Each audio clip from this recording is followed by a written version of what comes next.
বন্ধুরা, এখন আমি আপনাদের দেখাবো কিভাবে জিমটোতে শুধুমাত্র টেক্সট অ্যাড করবেন। অর্থাৎ আমাদের বিভিন্ন কাজে আমাদের বিভিন্ন ধরনের ওয়েবসাইট সাজানোর জন্য আমাদের টেক্সটের প্রয়োজন হয়।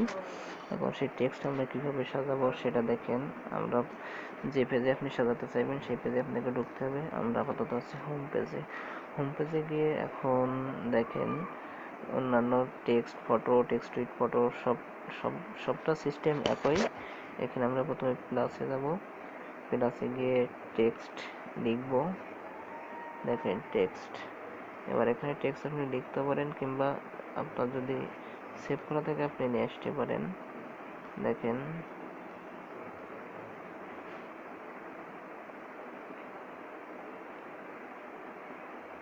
এখান থেকে আমরা একটা টেক্সট সিলেক্ট করে নিয়ে আসলাম।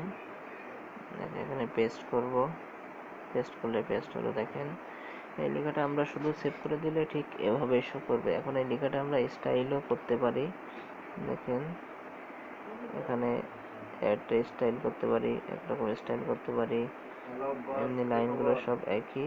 এখানে বিভিন্ন স্টাইল আছে, এই স্টাইল আমরা করতে পারি। আমরা মনে করেন এই স্টাইলটা করলাম।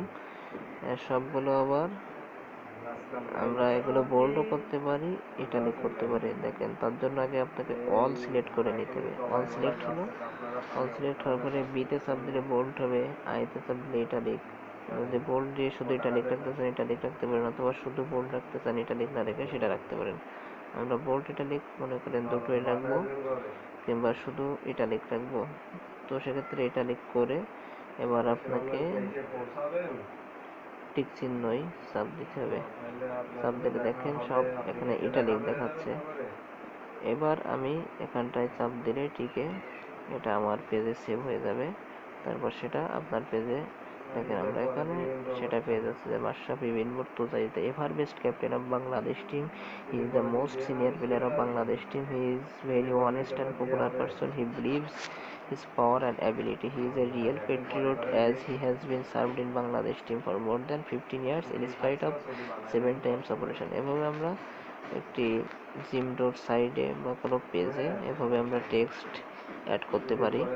ইচ্ছা মতো টেক্সটটা আপনি যত ইচ্ছে তত বড় অ্যাড করতে পারবেন, কিংবা আপনার স্টাইল যেমন ইচ্ছা তেমন আপনি স্টাইল দিয়ে আপনার টেক্সট আপনি অ্যাড করতে পারবেন জিমডোতে।